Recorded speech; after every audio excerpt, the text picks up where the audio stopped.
Good morning students.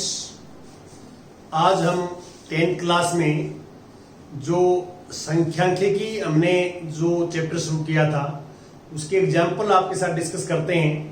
सबसे पहले first examples मैं लेता हूं। उदाहरण नंबर 1, किसी स्कूल की कक्षा 10 के 30 विद्यार्थियों द्वारा गणित के एक पेपर में 100 में से प्राप्त किए गए अंक नीचे एक सारणी में दिए गए हैं।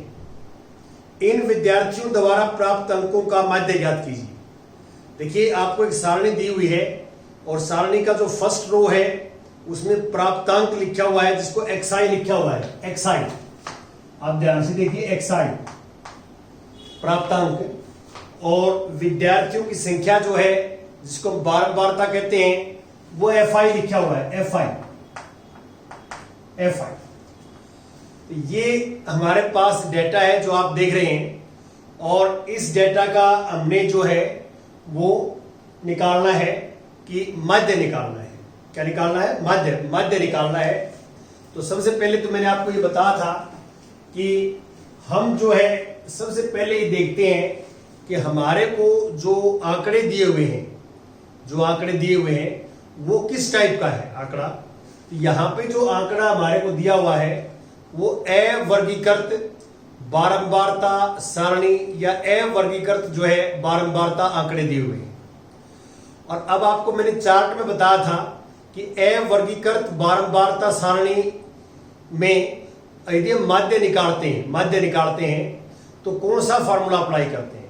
तो सबसे पहले आपने फॉर्मूला लिखना है। देखिए, यहां पे जो हमारा हल माध्य का फॉर्मूला ये आएगा, माध्य बराबर है x bar summation i equal to 1 to n fi xi, और नीचे i equal to 1 to n fi। अब ये मैंने कहां से लिखा है? ये मैंने जो चार्ट बनवाया हुआ आपका, वो चार्ट आपने याद करना है कि ऐसा हमारे पास आंकड़े हों, अवर्गीकृत बारंबारता आंकड़े हों, तो उसमें माध्य का फॉर्मूला ही लिखा हुआ है। अब फार्मूले के अकॉर्डिंग हमारी टेबल बढ़ेगी। कैसे?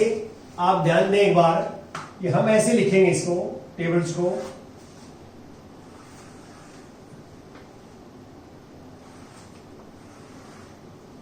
सबसे पहले हमारे पास पहला कॉलम आएगा, जो फर्स्ट रो पंक्ति, उसको पहले कॉलम में लिखेंगे। तो इसको प्राप्तांक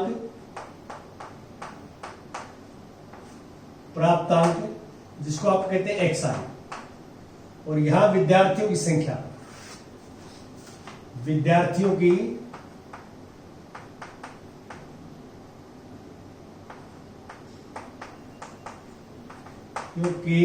संख्या जिसको हम बोलते हैं एक fi, ये लिखा हुआ है। अब देखो, पहले जो हमारे पास 10 की बारंबारता 1 है, 10 के आगे 1 लिखेंगे आप, 20 की 1 है, 36 की 3 है, और 40 की 4 है, 50 3 है, 56 2 है, 60 की 4 है, और 70 की भी 4 है, और इसको आगे और कंटिन्यू करेंगे आप। 70 आ गया, 72 1 है, और 80 की 1, और 88 2, और 92 3, और 95 1। ये हमारे पास। अब देखिए, ये मैंने कुछ नहीं किया, सिर्फ ये यहां पे हॉरिजॉन्टल है। ये आपको ये पंक्तियां दी हुई, पहली पंक्ति और दूसरी पंक्ति, ये हॉरिजॉन्टल है, इनको हमने वर्टिकल लिख दिया। ठीक है, इसको हिंदी में बोलते हैं स्तंभ। ये पहला स्तंभ है, दूसरा स्तंभ है। इंग्लिश में बोलते हैं कॉलम, तो कॉलम में लिख दिया ये। ठीक है, वो रो में था और ये कॉलम में लिख दिया। ये जो है, अब फार्मूला हमारा डिसाइड हो चुका है, ये फार्मूला है। तो इसमें आपने क्या करना है कि फार्मूले के हिसाब से हमें fi xi कॉलम चाहिए, fi और xi। तो हम पहले fi इंटू xi मल्टीप्लाई करेंगे। तो इसका मीनिंग क्या है कि एफ आई तो ये है और एक्स आई है, मल्टीप्लाई करें 10 की 1 के साथ 10, 20 की 1 के साथ 20, यूनिट प्लेस के नीचे इकाई के नीचे इकाई का लिखेंगे, दायका के नीचे दायका लिखेंगे, 36 की और 3 की 108, 40 की और 4 की 160, 50 की और 3 की 150, ऐसे आप मल्टीप्लाई कर लें, ये सारे लास्ट में आ जाएगा 95। ऐसे बहुत सारे नंबर आपके पास आएंगे, बीच में मल्टीप्लाई आप कर लेना। अब इसमें हमें समेशन का अर्थ होता है सिग्मा का जोड़। देखिए एफ आई एक्स आई के कॉलम के आगे समेशन लिखा हुआ है, जिस कॉलम के आगे समेशन लिखा हुआ उसको हम करते हैं ऐड करते हैं, हमने ये कॉलम जोड़ना है। देखिए हमने ये कॉलम जोड़ना है, तो टोटल हमारे पास ये आ जाएगा, टोटल कुल जोड़ लिख लेना, ये प्लस करोगे आप, इनको प्लस करोगे तो हमारे पास जो रिजल्ट आएगा वो आ जाएगा 1779। इसको हम कहते हैं sigma I equal to 1 to n F I X I. हमने क्या है F I X I column को ऐड कर दिया है, ऐड करना जोड़ने को हम कहते हैं सिग्मा 1 से लेकर n तक ये जोड़ कर दिया। फिर नीचे देखिए आप summation i equal to 1 to n F I के आगे समेशन लिखा हुआ है, सिग्मा लगा हुआ है, एफ आई का कॉलम ये है तो हमें ये जोड़ना पड़ेगा। ये आपको बुक में दे रखा है कि 30 विद्यार्थियों का है, तो इसको जोड़ोगे तो आप 30 आ जाएगा। ये क्या है, ये है sigma i equal to 1 to n F I, ये आ जाएगा। अब हमारे पास जो फार्मूला बनेगा माध्य का वो ये बनेगा कि इसकी वैल्यू हमारे पास है, नीचे लिखना जैसे ये वैल्यू जो आई है वो है 1779 और नीचे आया है 30। तो इसको आप डिवाइड करोगे तो इसमें डिवाइड करने के बाद में जो हमारे पास रिजल्ट आएगा 59.3, ऐसे आप निकालना है, ये तरीका है। तो अब आपने इसको बोलते हम जो है हमारे पास कि डेटा अवर्गीकृत बारंबारता आंकड़े हो, अवर्गीकृत बारंबारता आंकड़े, तो हमारा फार्मूला ये फिक्स है चार्ट के अंदर और उसी के अकॉर्डिंग ये टेबल बनेगी। इस टेबल में कितने कॉलम होंगे वो आपको फार्मूला बताएगा, कितने कॉलम होंगे उसके अकॉर्डिंग बनेंगे। अब जैसे मैंने फर्स्ट लेक्चर में आपको बताया था कि हमारे पास जो अवर्गीकृत आंकड़े होते हैं, अवर्गीकृत आंकड़े, तो उनको हम जो है वर्गीकृत आंकड़ों में बदल लेते हैं। अब इसी क्वेश्चंस को देखिए, इसको हम जो है इसमें बदल सकते हैं। अब यहां तो क्या है कि जैसे 10 मार्क्स हैं एक ही बच्चे के आए, 20 भी एक ही बच्चे के आए, तो यहां एक एक नंबर्स की बात कर रहे हैं।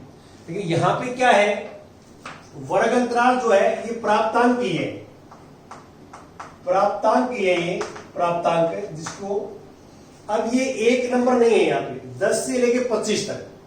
इसका मीनिंग क्या है कि 10 से लेके और 25 से कम, 10 लेंगे इसमें 25 नहीं लेंगे, 10 से 25 तक ये बच्चे आएंगे 2, 25 से 40 3, 40 से 55 7, ये बच्चों की संख्या है। वही सवाल है, इस वजह से लिख दिया। तो उसमें मैं आपको थोड़ा ये बताना चाहता हूं कि भाई ये अब जो है आप देख रहे हैं ये आंकड़े, ये वर्गीकृत आंकड़े हैं। क्या है, वर्गीकृत सतत आंकड़े, जो आपको मैंने चार्ट में लिखवाया हुआ है, वर्गीकृत सतत आंकड़े, कॉन्टिन्यूअस फ्रीक्वेंसी डिस्ट्रीब्यूशन का आंकड़ा है। और ये है कि इसका डायरेक्ट फार्मूला, पहले तो इसका फार्मूला चूज करना पड़ेगा हमारे को कि हम इसमें फार्मूला कौन सा लगाए। पहला काम ये है हमारा फार्मूला।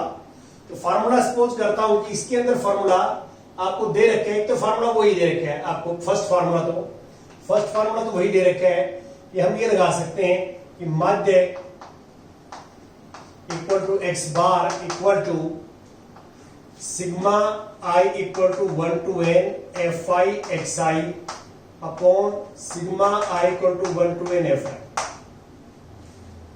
एक फार्मूला तो मैं ये लगा सकता हूं इसके अंदर पहला।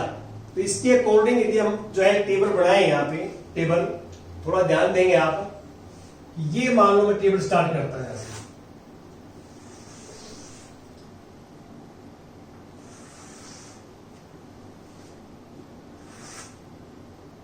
पहला कॉलम है हमारे पास वर्ग अंतराल का, वर्ग अंतराल प्राप्तांक।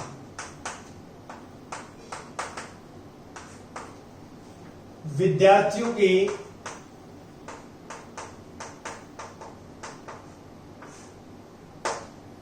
संख्या।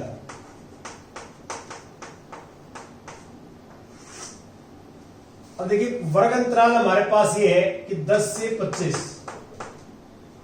2 है, 25 से 40 3 है, ये सामने लिखेंगे बिल्कुल, और 40 से 55 7 है, 55 से 70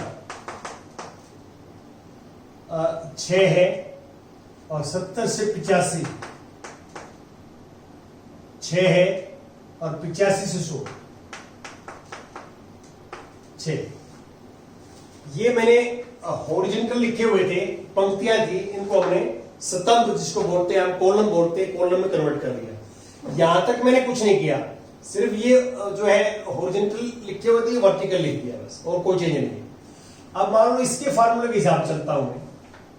देखो आप इसकी फार्मूले में हमें एक्स आई चाहिए, फिलहाल ये एफ आई है। एफ आई का कॉलम तो है मेरे पास, एक्स आई का कॉलम नहीं है।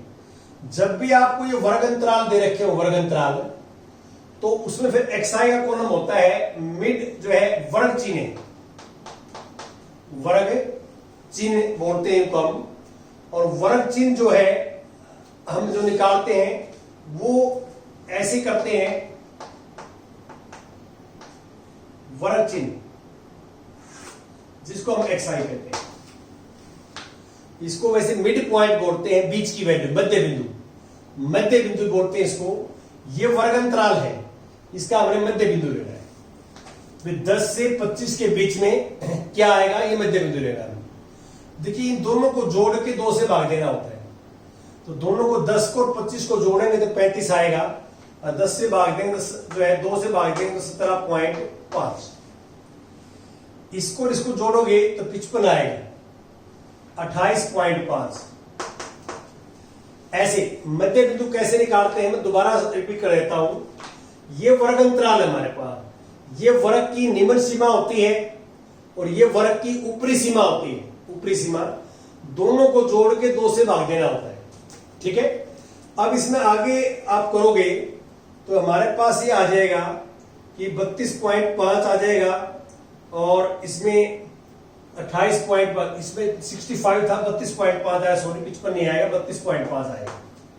क्यों, 40 और 25 65 का हाफ होगा 32.5। फिर इसमें 47.5 आ जाएगा, फिर इसको 62.5 आ जाएगा, और 77.5 आ जाएगा, और 92.5 आ जाएगा। ये कैसे निकाले गए हैं, वर्ग चिन्ह या मध्य बिंदु बोलते हैं इसको, ये ध्यान रखना। इसको आप मध्य बिंदु लिख सकते हैं, मध्य बिंदु। ये वर्ग अंतराल का मध्य बिंदु या वर्ग चिन्ह है, जिसको एक्स आई नाम दे दिया। अब आप देखो ये वाला काम हो गया। एफ आई का कॉलम ये है हमारे पास, एफ आई का, और जो पहला कॉलम था एक्स आई का कॉलम, तो एक्स आई कॉलम ये है। तो एक्स आई का कॉलम और एफ आई का कॉलम दोनों हैं, तो इस फार्मूले से हम निकाल सकते हैं। अब क्या कॉलम निकालेंगे, फार्मूला लगाएंगे तो क्या कॉलम निकालेंगे, F I into x I, F I की और एक्स आई की मल्टीप्लाई करेंगे, और फिर जोड़ के ऐसे ही हम डिवाइड कर देंगे, आंसर आ जाएगा। आपकी बुक में निकाला हुआ है। अब दूसरा मेथड क्या हो सकता है, मैं आपको जो समझाना चाहता हूं वो ये क्या क्या मेथड हो सकते हैं। ये हमारा पहला मेथड था इसका, फर्स्ट। दूसरा यहां हो सकता है, दूसरा मेथड मध्य का, मध्य मैंने इसमें डेटा के अंदर लिखवाया है कि a plus summation i equal to 1 to n F I D I, और summation i equal to 1 to n F I. ये मैंने आपको लिखवाया है कि ये जो है वर्गीकृत बारंबारता आंकड़े हो, वर्गीकृत बारंबारता सतत आंकड़े, वर्गीकृत सतत आंकड़े हो हमारे पास बारंबारता। तो ये हमारे पास फार्मूला होता है कि a plus sigma i equal to 1 to n F I D I. D I क्या होता है, डी आई मैंने ये बता रहा है तो आपको D I equal to X I minus A, ये निकालते हैं डी आई हम ये निकालते हैं। अब ए क्या होता है, ए एज्यूम्ड मीन होता है, माना हुआ माध्य, कल्पित माध्य। तो यहां पे हम क्या करते हैं, ये मान लेते हैं, देखिए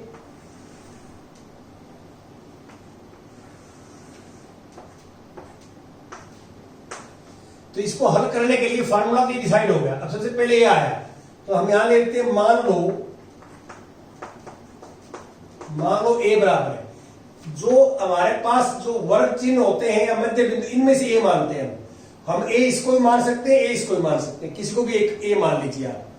लेकिन हम बीच वाली वैल्यू मानते हैं, बीच में से इजी रहता है, कैलकुलेशन कम हो जाती है। तो 2 4 6 है तो आप 62.5 को भी ए मान सकते हैं और 47.5 को भी ए मान सकते हैं, वो आपकी मर्जी है।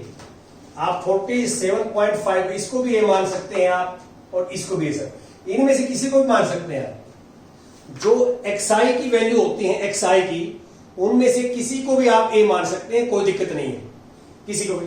लेकिन बीच में मानोगे तो आपकी कम कैलकुलेशन होगी, तो इसलिए मैंने 47.1 को ए मान लिया, 47.5 को हम ए मान लिया। अब ये 47.5 हो गए यहाँ पे xi माइनस 47.5। अब देखो ए फार्मूला ये पहले चूज कर लिया था हमने, फार्मूला ये लगाएंगे हम। इसमें ए क्या है, ए हमने मान लिया, जो xi की वैल्यू उनमें से किसी एक वैल्यू को ये मान लेते हैं, ये मान लिया हमने। अब सबसे इसके बाद आता है fi di, di नहीं है मेरे पास फिलहाल, तो di क्या होता है, xi माइनस ए। तो अब देखो यदि आप 17.5 यहां रखेंगे, 17.5 ये माइनस का 30 आ जाएगा। आप 32.5 यहां रखेंगे इसमें तो माइनस का 15 आ जाएगा। 47.5 यहां रखेंगे 0 आ जाएगा, और इस 62.5 रखेंगे तो 15 आ जाएगा, और 70.5 रखेंगे 30 आ जाएगा, और ये रखिए 45 आ जाएगा, ये आ जाएगा। अब अगला कॉलम क्या बनेगा, देखो डी आई निकाल लिया मैंने, डी आई हमारे पास आ चुका है जो आप देख रहे हैं। और डी आई आने के बाद में हम क्या करेंगे, हम ये निकालेंगे F I into D I, अगला कॉलम, क्योंकि मुझे ये फार्मूला चाहिए कंप्लीट। तो इसमें F I into D I, ये अगला कॉलम आ जाएगा इसके अंदर, F I into D I. ये मैंने आइडिया कहां से आया, फार्मूले से आया, F I into D I चाहिए। तो एफ आई ये है और डी आई ये है, माइनस के साथ, देखो इसकी से माइनस के साथ, माइनस के 45, 7 की और 0 की 0, 6 की और 15 की 90, और 6 की और 30 की 180, और 6 की और इसकी 45 की, तो 0 और 270। और अब इसको देखो सिग्मा लगा हुआ है, आप ध्यान से देखो, एफ आई डी आई के आगे सिग्मा लगा हुआ है, तो जिसके आगे सिग्मा लगा हुआ है ना, उसी कॉलम को आपने ऐड करना, सभी को ऐड नहीं करना। तो आप इसमें ये लिखोगे समेशन, और ये एफ आई डी आई आप प्लस के अलग करना, माइनस के अलग ऐड करोगे, तो हमारे पास रिजल्ट आ जाएगा 435। अब सिग्मा एफ आई क्या है कॉलम, तो एफ आई ये है, इसका आपने ऐड करना पड़ेगा। ये 30 स्टूडेंट दे रखे हैं, कितने दे रखे, 30 स्टूडेंट दे रखे हैं, आप बुक में पढ़ सकते हैं, 30 विद्यार्थियों का नंबर है। तो अब और कॉलम ये ऐड नहीं करने होंगे, ये नहीं, हमारे को जरूरत नहीं है इनको, आप टाइम वेस्ट ना करें। अब हमारे पास फार्मूला ये है, देखो माध्य का, देयरफॉर माध्य कि ए प्लस ये formula sigma I equal to 1 to n F I D I upon sigma I equal to 1 to n F I. अब इसको वैल्यू पुट करेंगे हम, तो ए की वैल्यू है 47.5, और ऊपर वाले की वैल्यू है 435, अपॉन नीचे वाले की वैल्यू 30। अब इसको आप सिंप्लीफाई करते हैं, 47.5, इसमें एक पॉइंट क्या लग जाए, 3 से डिवाइड करोगे आप, 3 से डिवाइड करोगे इसको, तो हमारे पास जो रिजल्ट आएगा 14.5 आ जाएगा। 435 को 30 से भाग देना, ठीक है, अपने तरीके से, और इसको आप ऐड करोगे तो ये 5 5 10 हो गया, और 11 12 62 आ गया। तो इसका मीनिंग क्या है कि पहले जो हमने माध्य निकाला था इसका, वो निकाला था 59.3 इसी क्वेश्चन का। अब डाटा हमने चेंज कर लिया सतत वर्गीकृत आंकड़ों में, सतत वर्गीकृत आंकड़ों में, तो 62 आ गया। तो थोड़ा डिफरेंशिएट कर गया, अंतर हो गया हमारे पास माध्य में, लेकिन थोड़ा बहुत चेंज आएगा। यदि आप फार्मूला चेंज करते हैं तो चेंज आएगा। अब मैं अगला फार्मूला की बात करता हूं। इसको जो है आपको सेकंड मेथड, मैंने फर्स्ट मेथड से निकाल के दिखाया, इसको फर्स्ट मेथड से निकाल सकते हैं, इससे उसके अकॉर्डिंग टेबल बनेंगे। सेकंड मेथड निकाल के दिखा दिया। मैं थर्ड मेथड की बात करता हूं आपसे, तीसरे मेथड की बात करता हूं। तीसरे मेथड में क्या होता है, यदि हम फार्मूले के ऊपर जाएं तो सिस्टम बनाएंगे,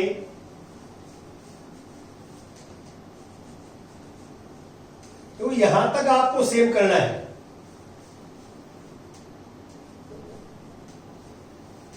यहां तक आपको सेम करना है, इसमें कोई चीज नहीं है जो आप देख रहे हैं। अब मान लो मैं आपको तीसरा मेथड की बात करता हूं। मैंने फर्स्ट सेकंड थर्ड मेथड में पहले फार्मूला चूज करेंगे हम एक्स बार का। तो फार्मूला ये लगाएंगे A plus summation I equal to 1 to n fi ui upon sigma I equal to 1 to n fi multiply by.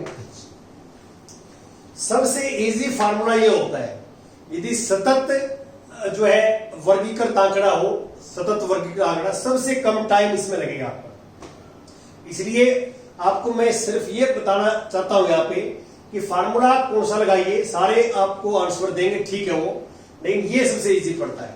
अब इसमें सबसे पहले तो ये आ गया, ए तो हमने सपोज कर ही रखा है, ए इक्वल टू 47, सेम यही रहेगा, ए में कोई चेंज नहीं है।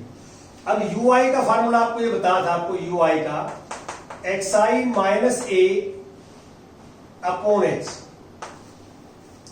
एच क्या होता है कि जो हमारे पास वर्ग अंतराल है, वर्ग अंतराल, उसका जो माप होता है, वर्ग अंतराल का माप, उसको हम एच कहते हैं। तो यहाँ एच 15 है, 25 में से 10 माइनस करो 15 आ जाएगा। सबका वर्ग माप बराबर है, प्रत्येक वर्ग अंतराल का वर्ग माप बराबर है, एच बराबर है, तो एच 15 है।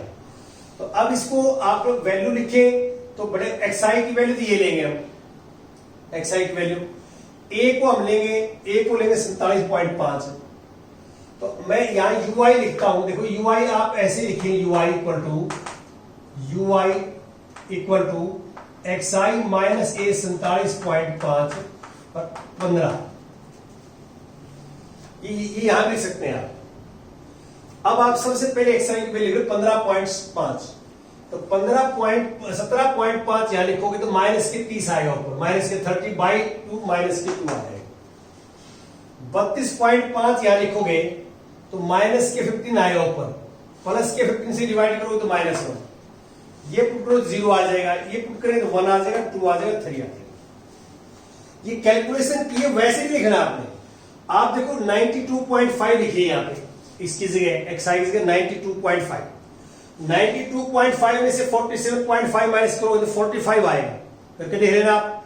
और 45 को 15 से डिवाइड करो तो क्या आएगा, 3। ये कैलकुलेशंस करके लिखने हैं आपने। अब आप देखो फार्मूले में ui निकाल लिया हमने, ui, लेकिन ui की मल्टीप्लाई के साथ करनी है आपने fi के साथ, तो फिर आपने fi इंटू ui करना है। आपने फॉर्मूला पहले लिखना है, टेबल बाद में बनेगी, ये ध्यान रखना। फॉर्मूला पहले डिसाइड करना है, टेबल बाद में। तो मल्टीप्लाई करें, देखो ये कितना आ गया, माइनस के 4, ये माइनस के 3, ये 0, ये 6, ये 12 और ये 18। अब देखो fi ui के आगे सिग्मा लगा हुआ है, सिग्मा fi ui, प्लस वाला लगाने करेंगे, 18 प्लस 12 30, 36 हो गया। और 36 में से 7 माइनस करेंगे, शायद 29 आ गए, क्या है 29, ऐसे आ गया मेरे पास। 36 माइनस 7 माइनस 29 प्लस का है। अब ये वैल्यू पुट करता हूं, देखिए कितना है, 47 पॉइंट, ए की वैल्यू 5, 47.5। अब इसके ऊपर वाले की वैल्यू आ गई हमारे पास 29, नीचे वाले की वैल्यू 30 थी, और मल्टीप्लाई बाय 50, ठीक है। 15 1 15, और ये 2 से कैंसिल करेंगे, ये 47.5 प्लस ये 29/2 होगा 14.5। और अब हमारे पास ऐड करेंगे इसको, ये 62 आ जाएगा। तो आप देख सकते हैं कि इस मेथड से भी 62 और इस मेथड से भी 62 आया है, लेकिन इसमें लेस कैलकुलेशन है। इसके अंदर क्या है, लेस कैलकुलेशन है। तो आपने ऐसे जो है तरीका लगाना है। तो अब मैंने आपको सतत वर्गीकृत जो आंकड़े होते हैं, सतत वर्गीकृत आंकड़े जो टेबल में बताए गए हैं, चार्ट में बताए गए हैं आपको, तो सतत वर्गीकृत आंकड़े का माध्य निकालना हो तो 3 फार्मूले हो सकते हैं। पहला फार्मूला, दूसरा फार्मूला, तीसरा फार्मूला। लेकिन तीनों से आपको आना चाहिए, और ये फार्मूला पहले डिसाइड करना पड़ेगा, टेबल बाद में बनेगा, ये ध्यान रखना। फॉर्मूला पहले डिसाइड करेंगे इस चैप्टर के अंदर कि इस आंकड़े के लिए ये फार्मूला है, वो आपको चार्ट बताएगा, जो चार्ट बनवाया मैंने, और उसके बाद जो है आप ये टेबल से कॉलम बढ़ेंगे। ठीक है, पहले पता नहीं कि आपने कौन से कॉलम बनाना है, फार्मूला के अकॉर्डिंग आपने बढ़ाना है। Thank you very much.